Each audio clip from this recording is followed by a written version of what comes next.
ಓಂ ಶಾಂತಿ. ವಾಣಿ date 20/8/2025. ಪ್ರಾತಃ ಮುರಳಿ. ಓಂ ಶಾಂತಿ. ಬಾಪ್ ದಾದಾ ಮಧುಬನ. ಮಧುರ ಮಕ್ಕಳೇ,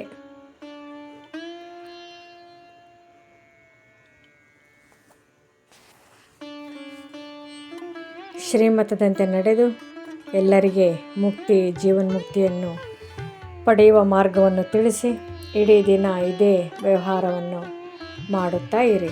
ಪ್ರಶ್ನೆ: ತಂದೆಯು ಯಾವ ಸೂಕ್ಷ್ಮ ಮಾತುಗಳನ್ನು ತಿಳಿಸಿದ್ದಾರೆ? ಅವು ಬಹಳ ತಿಳಿದುಕೊಳ್ಳುವಂಥದ್ದಾಗಿದೆ. ಉತ್ತರ: ಸತ್ಯುಗವು ಅಮರಲೋಕವಾಗಿದೆ.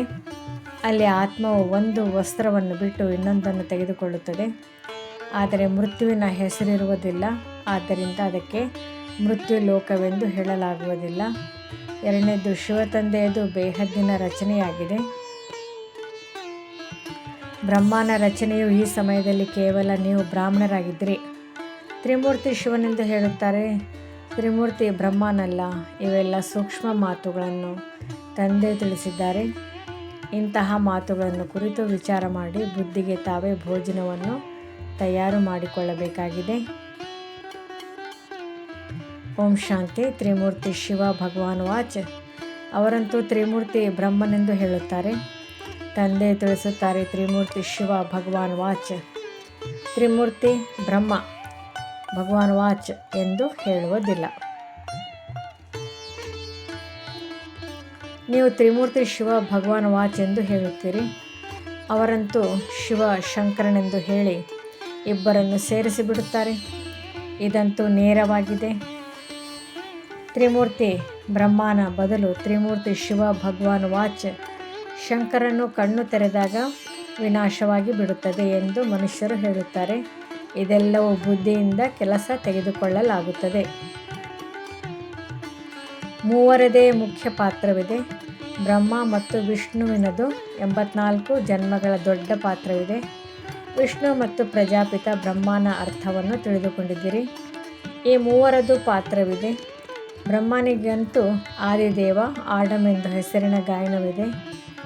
ಪ್ರಜಾಪಿತನ ಮಂದಿರವೂ ಇದೆ.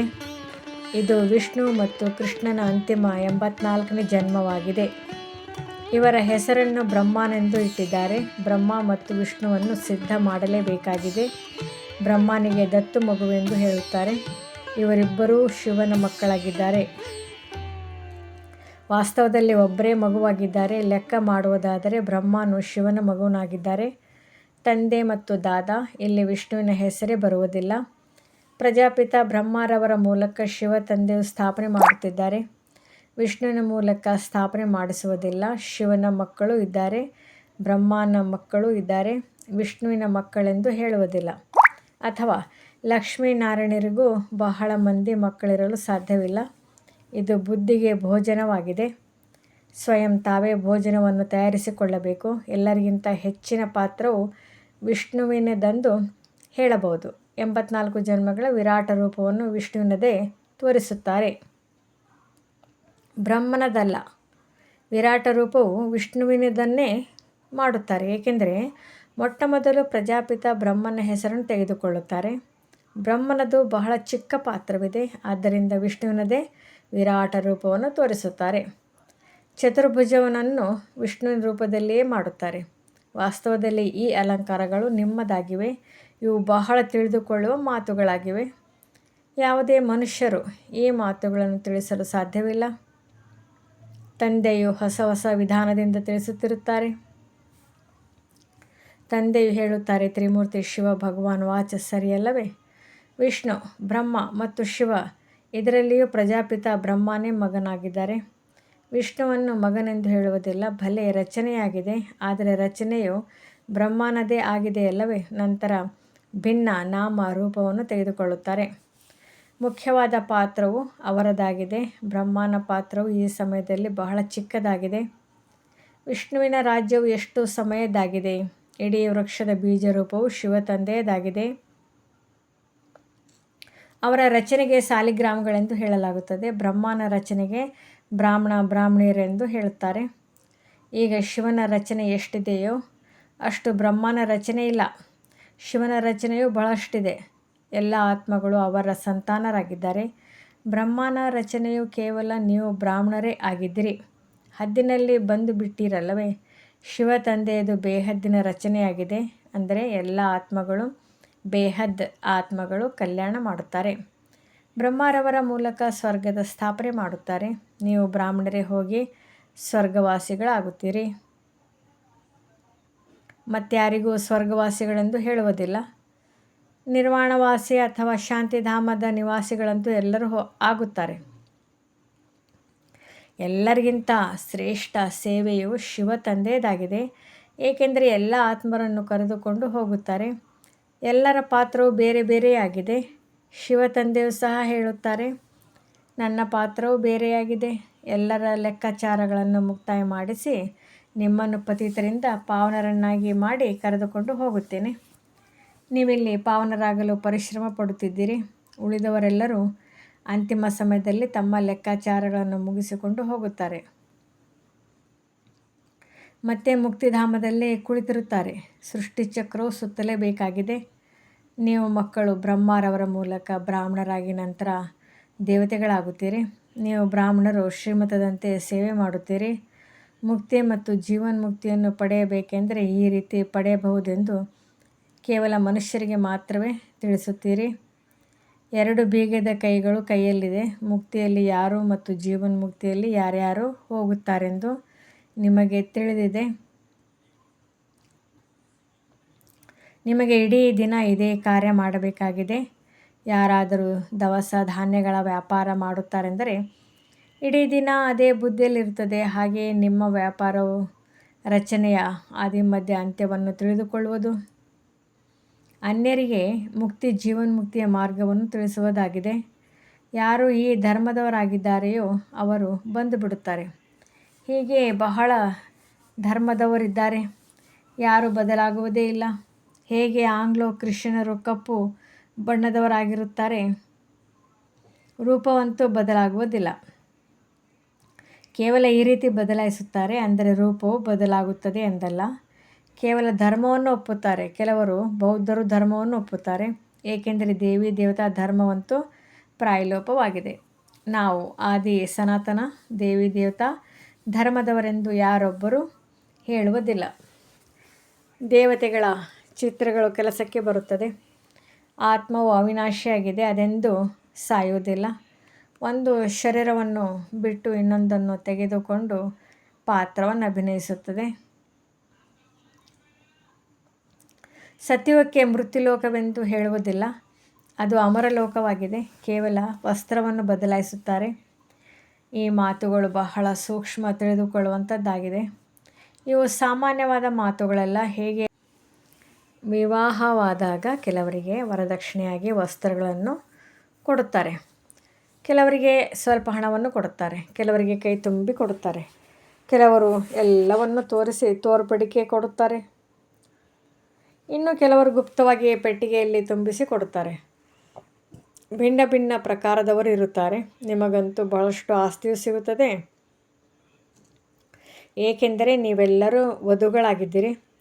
ತಂದೆಯು ವರನಾಗಿದ್ದಾರೆ.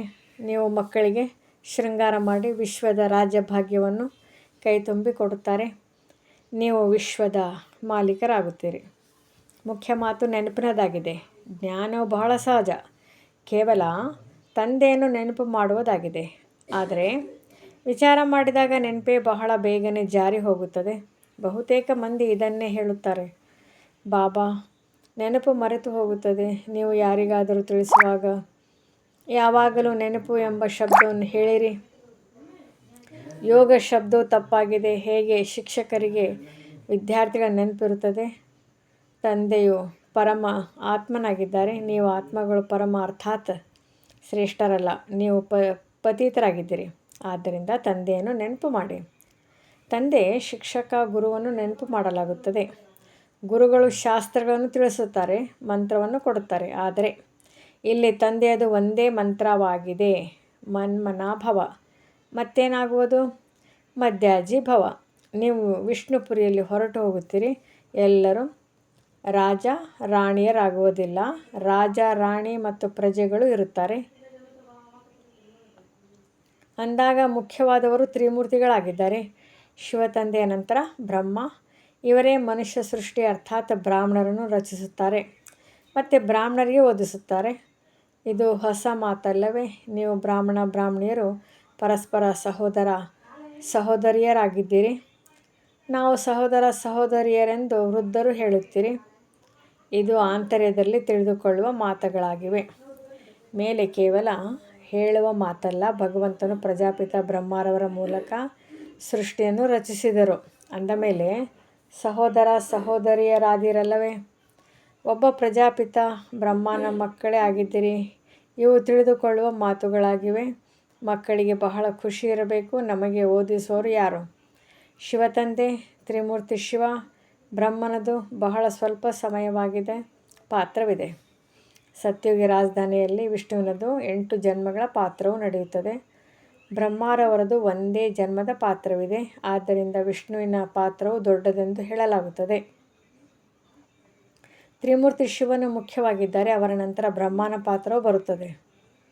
ಇವರು ನೀವು ಮಕ್ಕಳನ್ನು ವಿಷ್ಣುಪ್ರಿಯ ಮಾಲೀಕರನ್ನಾಗಿ ಮಾಡುತ್ತಾರೆ. ಬ್ರಹ್ಮನಿಂದ ಬ್ರಾಹ್ಮಣರು ಮತ್ತು ನೀವೇ ದೇವತೆಗಳಾಗುತ್ತೀರಿ. ಆದ್ದರಿಂದ ಇವರು ಅಲೌಕಿಕ ತಂದೆಯಾದರು. ಸ್ವಲ್ಪ ಸಮಯಕ್ಕಾಗಿ ಇವರು ತಂದೆಯಾಗಿದ್ದಾರೆ. ಇವರನ್ನು ಈಗ ಒಪ್ಪುತ್ತೀರಿ. ಆದಿದೇವ, ಆದಮ್ ಮತ್ತು ಬೀಬಿ. ಇವರಿಲ್ಲದೆ ಸೃಷ್ಟಿಯು ಹೇಗೆ ರಚನೆಯಾಗುತ್ತದೆ? ಆದಿದೇವ ಮತ್ತು ಆದಿದೇವಿ ಇದ್ದಾರಲ್ಲವೇ? ಬ್ರಹ್ಮನ ಪಾತ್ರವು ಕೇವಲ ಸಂಗಮಯುಗದ ಸಮಯದ್ದಾಗಿದೆ. ದೇವತೆಗಳ ಪಾತ್ರವಾದರೂ ಬಹಳ ನಡೆಯುತ್ತದೆ. ದೇವತೆಗಳು ಕೇವಲ ಸತ್ಯುಗದಲ್ಲಿರುತ್ತಾರೆಂದು ಹೇಳುತ್ತಾರೆ. ತ್ರೇತಾಯುಗದಲ್ಲಿ ಕ್ಷತ್ರಿಯರೆಂದು ಹೇಳುತ್ತಾರೆ. ನಿಮಗೆ ಬಹಳ ಗುಹ್ಯವಾದ ಅಂಶಗಳು ಸಿಗುತ್ತವೆ. ಎಲ್ಲವನ್ನು ಒಂದೇ ಸಮಯದಲ್ಲಿ ವರ್ಣನೆ ಮಾಡಲು ಸಾಧ್ಯವಿಲ್ಲ. ಅವರು ತ್ರಿಮೂರ್ತಿ ಬ್ರಹ್ಮನೆಂದು ಹೇಳುತ್ತಾರೆ. ಶಿವನನ್ನು ಹಾರಿಸಿಬಿಟ್ಟಿದ್ದಾರೆ. ಮತ್ತು ತ್ರಿಮೂರ್ತಿ ಶಿವನೆಂದು ಹೇಳುತ್ತಾರೆ. ತ್ರಿಮೂರ್ತಿ ಬ್ರಹ್ಮನೆಂದು ಹೇಳುತ್ತಾರೆಂದರೆ ಅದರಲ್ಲಿ ಬ್ರಹ್ಮ, ವಿಷ್ಣು, ಶಂಕರನು ಬರುತ್ತಾರೆ. ನಾವು ತ್ರಿಮೂರ್ತಿ ಶಿವನೆಂದು ಹೇಳುತ್ತಾರೆ. ಇವೆಲ್ಲವೂ ಭಕ್ತಿ ಮಾರ್ಗದ ಚಿತ್ರಗಳಾಗಿವೆ. ಬ್ರಹ್ಮರವರ ಮೂಲಕ ಪ್ರಜೆಗಳನ್ನು ರಚಿಸುತ್ತಾರೆ ಮತ್ತು ನೀವು ದೇವತೆಗಳಾಗುತ್ತೀರಿ. ವಿನಾಶದ ಸಮಯದಲ್ಲಿ ಪ್ರಾಕೃತಿಕ ಆಪತ್ತುಗಳು ಬರುತ್ತವೆ. ವಿನಾಶವಂತೂ ಆಗಲೇಬೇಕಾಗಿದೆ. ಕಲಿಯುಗದ ನಂತರ ಮತ್ತೆ ಸತ್ಯುಗವಾಗುವುದು. ಇಷ್ಟೆಲ್ಲ ಶರೀರಗಳ ವಿನಾಶವು ಆಗಲೇಬೇಕಾಗಿದೆ. ಎಲ್ಲವೂ ಪ್ರತ್ಯಕ್ಷ ರೂಪದಲ್ಲಿ ಆಗಬೇಕಲ್ಲವೇ? ಕೇವಲ ಕಣ್ಣು ತೆರೆದ ತಕ್ಷಣ ಆಗಿಬಿಡುವುದಿಲ್ಲ. ಯಾವಾಗ ಸ್ವರ್ಗವು ಮರೆಯಾಗುವುದೋ ಆ ಸಮಯದಲ್ಲಿಯೂ ಭೂಕಂಪಗಳಾಗುತ್ತವೆ. ಅಂದಮೇಲೆ ಆ ಸಮಯದಲ್ಲಿಯೂ ಶಂಕರನು ಕಣ್ಣನ್ನು ತೆರೆಯುವರೇ? ದ್ವಾರಿಕೆ ಅಥವಾ ಲಂಕೆಯು ನೀರಿನಲ್ಲಿ ಮುಳುಗಿ ಹೋಯಿತೆಂದು ಹೇಳುತ್ತಾರಲ್ಲವೇ?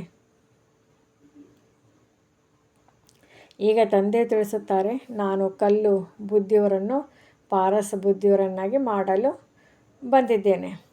ಹೇ ಪತಿತ ಪಾವನ, ಬನ್ನಿ, ಬಂದು ಪಾವನ ಪ್ರಪಂಚವನ್ನು ಸ್ಥಾಪನೆ ಮಾಡಿ ಎಂದು ಮನುಷ್ಯರು ಕರೆಯುತ್ತಾರೆ. ಆದರೆ ಈಗ ಕಲಿಯುಗವಾಗಿದೆ. ಇದರ ನಂತರ ಸತ್ಯುಗವು ಬರುವುದೆಂದು ತಿಳಿದುಕೊಂಡಿಲ್ಲ. ನೀವು ಮಕ್ಕಳಂತೂ ಖುಷಿಯಲ್ಲಿ ನರ್ತಿಸಬೇಕು. ಹೇಗೆ ವಕೀಲರು ಪರೀಕ್ಷೆಯನ್ನು ತೇರ್ಗಡೆ ಮಾಡುತ್ತಾರೆ, ಒಳಗೆ ವಿಚಾರ ಮಾಡುತ್ತಾರಲ್ಲವೇ? ನಾವು ಹಣವನ್ನು ಸಂಪಾದಿಸುತ್ತೇವೆ ಮತ್ತು ಮನೆಯನ್ನು ಕಟ್ಟುತ್ತೇವೆ. ಇದು ಮಾಡುತ್ತೇವೆ ಅಂದಾಗ ನೀವು ಸಹ ಈಗ ಸತ್ಯ ಸಂಪಾದನೆ ಮಾಡಿಕೊಳ್ಳುತ್ತೀರಿ. ಸ್ವರ್ಗದಲ್ಲಿ ಎಲ್ಲವೂ ನಿಮಗೆ ಹೊಸದೇ ಸಿಗುವುದು. ಅಂದಾಗ ವಿಚಾರ ಮಾಡಿ. ಸೋಮನಾಥ ಮಂದಿರವು ಹೇಗಿತ್ತು? ಕೇವಲ ಒಂದೇ ಮಂದಿರವಿರುವುದಿಲ್ಲ. ಆ ಮಂದಿರಕ್ಕೆ 2500 ವರ್ಷಗಳಾಯಿತು. ಅದನ್ನು ಕಟ್ಟಿಸುವುದರಲ್ಲಿ ಸಮಯವಂತೂ ತಿಳಿಸಿರುತ್ತದೆ. ಅದಕ್ಕೆ ಪೂಜೆಯೂ ನಡೆಯಿತು. ನಂತರ ಅದನ್ನು ಲೂಟಿ ಮಾಡಿ ತೆಗೆದುಕೊಂಡು ಹೋದರು. ಕಟ್ಟಿಸಿದ ತಕ್ಷಣವೇ ಬಂದಿರುವುದಿಲ್ಲ. ಅದರ ಜೊತೆ ಬಹಳಷ್ಟು ಮಂದಿರಗಳಿರುತ್ತವೆ. ಪೂಜೆಗಾಗಿ ಮಂದಿರಗಳನ್ನು ಕಟ್ಟಿಸಿದ್ದಾರೆ. ಈಗ ನಿಮಗೆ ತಿಳಿದಿದೆ. ತಂದೆಯನ್ನು ನೆನಪು ಮಾಡುತ್ತಾ ನಾವು ಸತ್ಯುಗದಲ್ಲಿ ಹೊರಟು ಹೋಗುತ್ತೇವೆ. ಆತ್ಮವು ಪವಿತ್ರವಾಗುತ್ತದೆ. ಪರಿಶ್ರಮ ಪಡಬೇಕಾಗುತ್ತದೆ. ಪರಿಶ್ರಮವಿಲ್ಲದೆ ಕೆಲಸವೂ ನಡೆಯುವುದಿಲ್ಲ. ಸೆಕೆಂಡಿನಲ್ಲಿ ಜೀವನ್ಮುಕ್ತಿ ಎಂದು ಗಾಯನವಿದೆ. ಆದರೆ ಇದು ಸುಮ್ಮನೆ ಸಿಕ್ಕಿಬಿಡುವುದಿಲ್ಲ. ಮಕ್ಕಳಾದಾಗ ಅವಶ್ಯವಾಗಿ ಸಿಗುತ್ತದೆ ಎಂದು ಹೇಳಬಹುದು. ನೀವೀಗ ಮುಕ್ತಿಧಾಮದಲ್ಲಿ ಹೋಗುವುದಕ್ಕಾಗಿ ಪರಿಶ್ರಮ ಪಡುತ್ತಿದ್ದೀರಿ. ಅಂದಮೇಲೆ ತಂದೆಯ ನೆನಪಿನಲ್ಲಿರಬೇಕಾಗಿದೆ. ದಿನ ಪ್ರತಿದಿನ ತಂದೆಯು ನಿಮ್ಮ ಬುದ್ಧಿಯನ್ನು ಪರಿಶುದ್ಧವನ್ನಾಗಿ ಮಾಡುತ್ತಾರೆ. ತಂದೆಯು ತಿಳಿಸುತ್ತಾರೆ, ಮಕ್ಕಳೇ, ನಿಮಗೆ ಬಹಳ ಬಹಳ ಗುಹ್ಯವಾದ ಮಾತುಗಳನ್ನು ತಿಳಿಸುತ್ತೇನೆ. ಆತ್ಮವು ಬಿಂದುವಾಗಿದೆ, ಪರಮಾತ್ಮನು ಬಿಂದುವಾಗಿದ್ದಾರೆ ಎಂಬ ಮಾತನ್ನು ಮೊದಲು ತಿಳಿಸಿರಲಿಲ್ಲ. ಇದಕ್ಕೆ ತಂದೆಯು ಮೊದಲೇ ಏಕೆ ತಿಳಿಸಲಿಲ್ಲ ಎಂದು ಹೇಳುತ್ತಾರೆ. ಆದರೆ ಇದು ಡ್ರಾಮಾದಲ್ಲಿ ಇರಲಿಲ್ಲ. ಮೊದಲೇ ನಿಮಗೆ ತಿಳಿಸಿದರೆ ನೀವು ತಿಳಿದುಕೊಳ್ಳಲು ಸಾಧ್ಯವಿಲ್ಲ. ನಿಧಾನವಾಗಿ ತಿಳಿಸುತ್ತಿರುತ್ತೇನೆ. ಇದು ರಾವಣ ರಾಜ್ಯವಾಗಿದೆ. ರಾವಣ ರಾಜ್ಯದಲ್ಲಿ ಎಲ್ಲರೂ ದೇಹಾಭಿಮಾನಿಗಳಾಗಿರುತ್ತಾರೆ. ಸತ್ಯುಗದಲ್ಲಿ ಆತ್ಮಾಭಿಮಾನಿಗಳಾಗಿರುತ್ತಾರೆ. ತಮ್ಮನ್ನು ಆತ್ಮ ಎಂದು ತಿಳಿದುಕೊಂಡಿರುತ್ತಾರೆ. ನನ್ನ ಶರೀರವು ದೊಡ್ಡದಾಯಿತು, ಈಗ ಇದನ್ನು ಬಿಟ್ಟು ಇನ್ನೊಂದು ಚಿಕ್ಕ ಶರೀರವನ್ನು ತೆಗೆದುಕೊಳ್ಳಬೇಕೆಂದು ತಿಳಿಯುತ್ತಾರೆ. ಆತ್ಮದ ಶರೀರವು ಮೊದಲು ಚಿಕ್ಕದಾಗಿರುತ್ತದೆ, ನಂತರ ದೊಡ್ಡದಾಗುತ್ತಾ ಹೋಗುತ್ತದೆ. ಇಲ್ಲಂತೂ ಕೆಲವರದು ಸ್ವಲ್ಪ ಆಯುಸ್ಸಿರುತ್ತದೆ, ಇನ್ನು ಕೆಲವರದು ಅಕಾಲ ಮೃತ್ಯು ಆಗುತ್ತದೆ. ಕೆಲವರಿಗೆ 125 ವರ್ಷಗಳು ಆಯುಸ್ಸಿರುತ್ತದೆ. ಅಂದಾಗ ತಂದೆ ತಿಳಿಸುತ್ತಾರೆ, ನಿಮಗೆ ತಂದೆಯಿಂದ ಆಸ್ತಿಯನ್ನು ತೆಗೆದುಕೊಳ್ಳುವ ಬಹಳ ಖುಷಿ ಇರಬೇಕು. ಗಂಧರ್ವ ವಿವಾಹ ಮಾಡಿಕೊಂಡರೆ ಇದೇನು ಖುಷಿಯ ಮಾತಲ್ಲ, ಇದು ನಿರ್ಬಲತೆಯ ಮಾತಾಗಿದೆ. ಒಂದು ವೇಳೆ ನಾನು ಪವಿತ್ರವಾಗಿರಲು ಇಚ್ಛಿಸುತ್ತೇನೆಂದು ಕುಮಾರಿಯರು ಹೇಳಿದರೆ ಅವಳನ್ನು ಸಾಯಿಸುತ್ತಾರೆಯೇ? ಜ್ಞಾನವು ಕಡಿಮೆ ಇದ್ದಾಗ ಹೀಗೆ ಹೆದರುತ್ತಾರೆ. ಚಿಕ್ಕ ಕುಮಾರಿಯನ್ನು ಒಂದು ವೇಳೆ ಯಾರಾದರೂ ಹೊಡೆದು ರಕ್ತವು ಬಂದರೆ ಪೊಲೀಸರಿಗೆ ರಿಪೋರ್ಟ್ ಮಾಡಿದಾಗ ಅದಕ್ಕೂ ಶಿಕ್ಷೆಯು ಸಿಗುತ್ತದೆ. ಒಂದು ವೇಳೆ ಪ್ರಾಣಿಗಳನ್ನು ಸಹ ಯಾರಾದರೂ ಹೊಡೆದರೆ ಅವರ ಮೇಲೆ ಕೇಸ್ ಆಗುತ್ತದೆ, ಶಿಕ್ಷೆಗಳನ್ನು ವಿಧಿಸುತ್ತಾರೆ. ನೀವು ಮಕ್ಕಳನ್ನು ಸಹ ಹೊಡೆಯಲು ಸಾಧ್ಯವಿಲ್ಲ, ಕುಮಾರಿಯನ್ನು ಹೊಡೆಯುವಂತಿಲ್ಲ. ಅವರು ತಮಗಾಗಿ ಸಂಪಾದನೆ ಮಾಡಿಕೊಳ್ಳಬಲ್ಲರು, ಶರೀರ ನಿರ್ವಹಣೆ ಮಾಡಿಕೊಳ್ಳಬಹುದು. ಹೊಟ್ಟೆಯನ್ನು ಹೆಚ್ಚು ಕೇಳುವುದಿಲ್ಲ. ಒಬ್ಬ ಮನುಷ್ಯನ ಹೊಟ್ಟೆಯು 4-5 ರೂಪಾಯಿ, ಇನ್ನೊಬ್ಬ ಮನುಷ್ಯನ ಹೊಟ್ಟೆ 400-500 ರೂಪಾಯಿಯನ್ನು ಖರ್ಚು ಮಾಡುತ್ತದೆ. ಬಹಳ ಹಣವಿದ್ದರೆ ಲೋಭ ಉಂಟಾಗಿ ಬಿಡುತ್ತದೆ. ಬಡವರಿಗೆ ಹಣವೇ ಇರುವುದಿಲ್ಲ, ಆದ್ದರಿಂದ ಲೋಭವೂ ಇಲ್ಲ. ಅವರು ಒಣ ರೊಟ್ಟಿಯಲ್ಲಿ ಖುಷಿ ಪಡುತ್ತಾರೆ. ಮಕ್ಕಳು ಹೆಚ್ಚು ಆಹಾರ ಪಾನೀಯಗಳ ಜಂಜಾಟದಲ್ಲಿ ಹೋಗಬಾರದು, ತಿನ್ನುವ ಆಸಕ್ತಿ ಇರಬಾರದು. ನಿಮಗೆ ತಿಳಿದಿದೆ, ಅಲ್ಲಿ ನಿಮಗೆ ಏನು ತಾನೇ ಸಿಗುವುದಿಲ್ಲ. ಬೇಹದ್ದಿನ ರಾಜ್ಯ ಭಾಗ್ಯ, ಬೇಹದ್ದಿನ ಸುಖವೂ ಸಿಗುತ್ತದೆ. ಅಲ್ಲಿ ಯಾವುದೇ ರೋಗವಿರುವುದಿಲ್ಲ, ಸುಖ, ಶಾಂತಿ, ಖುಷಿ ಎಲ್ಲವೂ ಇರುತ್ತದೆ. ಅಲ್ಲಿ ವೃದ್ಧಾಪ್ಯವೂ ಸಹ ಬಹಳ ಚೆನ್ನಾಗಿರುತ್ತದೆ, ಖುಷಿ ಇರುತ್ತದೆ. ಯಾವುದೇ ಪ್ರಕಾರದ ಕಷ್ಟವಿರುವುದಿಲ್ಲ. ಪ್ರಜೆಗಳು ಸಹ ಅದೇ ರೀತಿ ಇರುತ್ತಾರೆ. ಆದರೆ ಪ್ರಜೆಗಳಾದರೂ ಸರಿಯೇ ಎಂದು ತಿಳಿಯುವುದಿಲ್ಲ. ಹೀಗೆ ತಿಳಿಯುವವರಿಗೆ ಕಾಡು ಜನರೆಂದು ಹೇಳಲಾಗುತ್ತದೆ. ಸೂರ್ಯವಂಶಿ ಲಕ್ಷ್ಮೀನಾರಾಯಣರಾಗಬೇಕೆಂದರೆ ಅಷ್ಟು ಪುರುಷಾರ್ಥವನ್ನು ಮಾಡಬೇಕಾಗುವುದು. ಒಳ್ಳೆಯದು. ಮಧುರಾತಿ ಮಧುರ. ಅಗಲಿ ಹೋಗಿ ಮರಳಿ ಸಿಕ್ಕಿರುವ ಮಕ್ಕಳ ಪ್ರತಿ ಮಾತಾಪಿತಾ ಬಾಪ್ ದಾದಾರವರ ನೆನಪು, ಪ್ರೀತಿ ಹಾಗೂ ಸುಪ್ರಭಾತ. ಆತ್ಮಿಕ ಮಕ್ಕಳಿಗೆ ಆತ್ಮಿಕ ತಂದೆಯ ನಮಸ್ತೆ. ಧಾರಣೆಗಾಗಿ ಮುಖ್ಯ ಸಾರ. ಮೊದಲನೇದು, ನಾವು ಬ್ರಹ್ಮನ ಹೊಸ ರಚನೆ, ಪರಸ್ಪರ ಸಹೋದರ ಸಹೋದರಿಯರಾಗಿದ್ದೇವೆ. ಇದನ್ನು ಕೇವಲ ಆಂತರ್ಯದಲ್ಲಿ ತಿಳಿದುಕೊಳ್ಳಬೇಕು, ಯಾರಿಗೂ ಹೇಳುವ ಅವಶ್ಯಕತೆ ಇಲ್ಲ. ಸದಾ ಇದೇ ಖುಷಿಯಲ್ಲಿರಿ. ನಮಗೆ ಶಿವತಂದೆ ಓದಿಸುತ್ತಾರೆ. ಎರಡನೇದು, ಆಹಾರ ಪಾನೀಯಗಳ ಜಂಜಾಟದಲ್ಲಿ ಹೆಚ್ಚು ಹೋಗಬಾರದು. ಲೋಭವನ್ನು ಬಿಟ್ಟು ಬೇಹದ್ದಿನ ರಾಜ್ಯ ಭಾಗ್ಯದ ಸುಖವನ್ನು ನೆನಪು ಮಾಡಬೇಕಾಗಿದೆ.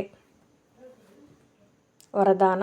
ಅನೇಕ ಪ್ರಕಾರದ ಪ್ರವೃತ್ತಿಯಿಂದ ನಿವೃತ್ತಿಯಾಗುವಂತಹ ನಷ್ಟಾಮೋಹ ಸ್ಮೃತಿ ಸ್ವರೂಪ ಭವ. ಸ್ವಯಂನ ಪ್ರವೃತ್ತಿ, ದೈವಿ ಪರಿವಾರದ ಪ್ರವೃತ್ತಿ, ಸೇವೆಯ ಪ್ರವೃತ್ತಿ, ಹದ್ದಿನ ಪ್ರಾಪ್ತಿಗಳ ಪ್ರವೃತ್ತಿ, ಈ ಎಲ್ಲದರಿಂದ ನಷ್ಟ, ಮೋಹ ಅರ್ಥಾತ್ ನ್ಯಾರ ಆಗುವುದಕ್ಕಾಗಿ ಬಾಪ್ ದಾದಾರವರ ಸ್ನೇಹ ರೂಪವನ್ನು ಎದುರಿಗೆ ಇಟ್ಟುಕೊಂಡು ಸ್ಮೃತಿ ಸ್ವರೂಪರಾಗಿರುವುದರಿಂದ ನಷ್ಟಾಮೋಹ ಸ್ವತಃವಾಗಿ ಆಗಿಬಿಡುವಿರಿ. ಪ್ರವೃತ್ತಿಯಿಂದ ನಿವೃತ್ತರಾಗುವುದು ಅರ್ಥಾತ್ ನನ್ನತನವನ್ನು ಸಮಾಪ್ತಿ ಮಾಡಿ ನಷ್ಟಾಮೋಹ ಆಗುವುದು. ಈ ರೀತಿಯ ನಷ್ಟಾಮೋಹ ಆಗುವ ಮಕ್ಕಳು ಬಹಳ ಕಾಲದ ಪುರುಷಾರ್ಥದಿಂದ ಬಹಳ ಕಾಲದ ಪ್ರಾರಬ್ಧದ ಪ್ರಾಪ್ತಿಯ ಅಧಿಕಾರಿ ಆಗುವರು. ಸ್ಲೋಗನ್: ಕಮಲದ ಹೂವಿನ ಹಾಗೆ ಭಿನ್ನರಾಗಿ ಆಗ ಪ್ರಭುವಿನ ಪ್ರೀತಿ ಸಿಗುತ್ತಿರುವುದು. ಅವ್ಯಕ್ತ ಸೂಚನೆ: ಸಹಜ ಯೋಗಿ ಆಗಬೇಕೆಂದರೆ ಪರಮಾತ್ಮನ ಪ್ರೀತಿಯ ಅನುಭವಿಯಾಗಿರಿ. ಯಾರು ನಂಬರ್ 1 ಪತಂಗಗಳಿರುತ್ತಾರೆ ಅವರಿಗೆ ಸ್ವಯಂನ ಅರ್ಥಾತ್ ಈ ದೇಹಭಾನದ ಹಗಲು ರಾತ್ರಿಯ ಹಸಿವು ಮತ್ತು ಬಾಯಾರಿಕೆಯ ತಮ್ಮ ಸುಖದ ಸಾಧನಗಳ ಯಾವುದೇ ಮಾತಿನ ಆಧಾರವಿಲ್ಲ. ಅವರು ಎಲ್ಲ ಪ್ರಕಾರದ ದೇಹದ ಸ್ಮೃತಿಗಳನ್ನು ಮರೆತು ನಿರಂತರ ಪರಂಜ್ಯೋತಿಯ ಪ್ರೀತಿಯಲ್ಲೇ ಲವಲೀನರಾಗಿರುತ್ತಾರೆ. ಹೇಗೆ ತಂದೆ ಜ್ಯೋತಿ ಸ್ವರೂಪರಾಗಿದ್ದಾರೆ, ಲೈಟ್ ಮೈಟ್ ರೂಪವಾಗಿದ್ದಾರೆ, ಹಾಗೆಯೇ ತಂದೆಯ ಸಮಾನ ಸ್ವಯಂ ಲೈಟ್ ಮೈಟ್ ರೂಪರಾಗಿ ಬಿಡುತ್ತಾರೆ.